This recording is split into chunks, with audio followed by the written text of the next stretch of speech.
Hello friends, इस video में हम लोग जानेंगे बिहार की प्रमुख नदियाँ। ठीक है, बिहार की जो मुख्य नदी है गंगा नदी है, जो बिहार को दो भागों में बांटती है, उत्तर बिहार और दक्षिण बिहार। तो हम गंगा नदी और उसकी जो सहायक नदी हैं उसके बारे में विस्तार से जानेंगे। वीडियो अच्छी लगे तो लाइक कर दीजिए और चैनल पर अगर नए हैं तो इस तरह की वीडियो देखने के लिए हमारे चैनल को अभी सब्सक्राइब कर लें। तो चलिए बढ़ते हैं। सबसे पहले गंगा नदी की बात करें तो गंगा नदी की कुल लंबाई जो है 2525 किलोमीटर है। ठीक है, कितनी है? 2525 किलोमीटर।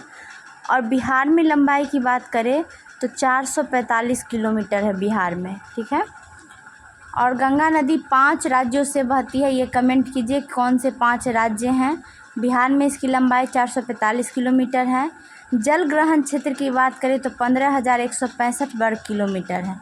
उद्गम स्थान गंगोत्री हिमनद का गोमुख है, जो कि उत्तराखंड में है। मुहाना बंगाल की खाड़ी, मतलब कहाँ गिरती है, समुद्र में मिलती है तो बंगाल की खाड़ी। उत्तर की दिशा से गंगा में मिलने वाली प्रमुख नदियाँ हैं घाघरा, गंडक, बागमती, कमला बलान, बूढ़ी गंडक तथा महानंदा। जबकि दक्षिण ओर से मिलने वाली प्रमुख नदियां हैं कर्मनाशा, सोन, पुनपुन, घग्घर, फल्गु, क्यूल नदी। ठीक है, तो इस तरह से गंगा नदी बिहार के बीचों बीच से गुजरती है और बिहार को 2 भागों में बांटती है। चलिए अगला नदी है घाघरा, जिसे हम सरयू नदी के नाम से भी जानते हैं, और सरयू नदी के किनारे ही अयोध्या शहर बसा हुआ है। इसकी लंबाई की बात करें तो 1180 किलोमीटर है। बिहार में लंबाई मात्र 83 किलोमीटर है। ठीक है, बिहार में जल ग्रहण क्षेत्र की बात करें तो 2995 वर्ग किलोमीटर है। उद्गम स्थान गुरला मंदहता चोटी के पास नाफा नेपाल में है। ठीक है, नेपाल में इसका उद्गम स्थल है। संगम कहाँ मिलती है तो गंगा नदी में या छपरा के पास मिलती है। ठीक है, और इसकी सहायक नदियाँ हैं, उसका नाम राप्ती है। तो ये चीज़ पूछता है कि घाघरा गंगा में कहाँ मिलती है तो छपरा के पास। अगला नदी है महानंदा नदी।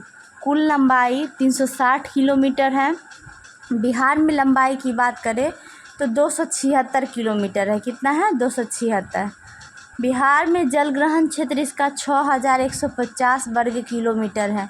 उद्गम स्थल की बात करें तो नेपाल के महाभारत श्रेणी से निकलती है। मौ से महानंदा, मौ से महाभारत, ये याद रखिएगा। संगम अगर गंगा में कहाँ मिलती है तो कटिहार के पास मनिहारी में मिल जाती है। ठीक है, अगली नदी है कोसी नदी, जिसे बिहार की शोक नदी के नाम से जाना जाता है। इसकी कुल लंबाई 720 किलोमीटर है।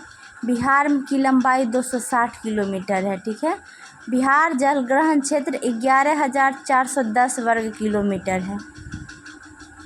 उद्गम स्थान की बात करें तो नेपाल के गोसाई स्थान सप्तकोशी जिसको कहते हैं, गोसाई स्थान, गोसाई चोटी से निकलती है कोसी नदी, और इसी का दूसरा नाम अरुणा नदी भी है।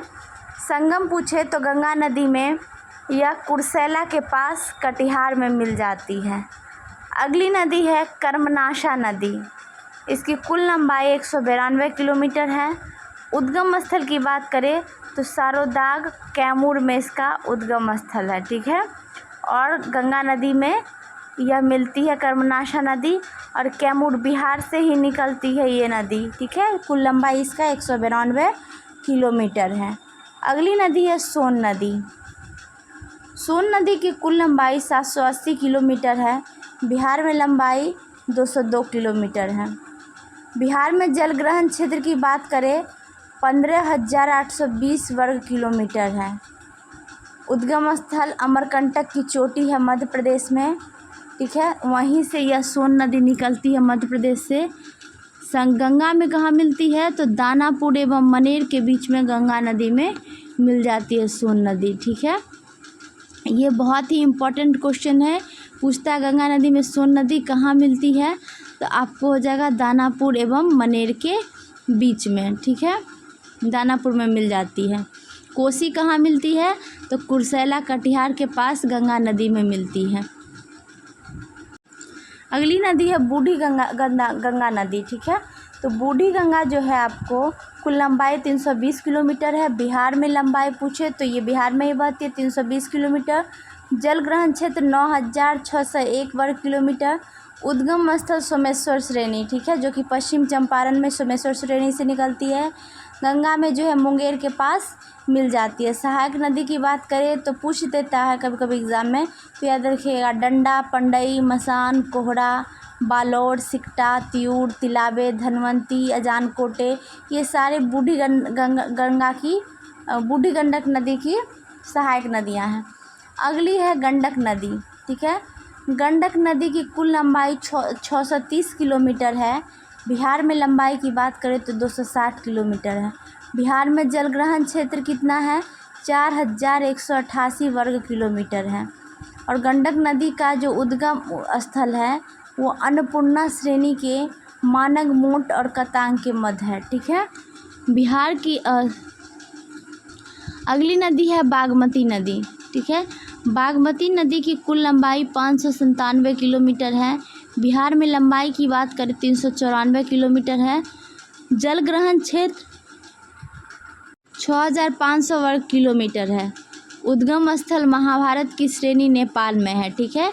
महाभारत श्रेणी से ही महानंदा नदी निकलती है और बागमती नदी भी कहाँ से निकलती है? महाभारत श्रेणी से। संगम का रहा तो देवापुर में लाल बकया नदी में इसका हो जाता है।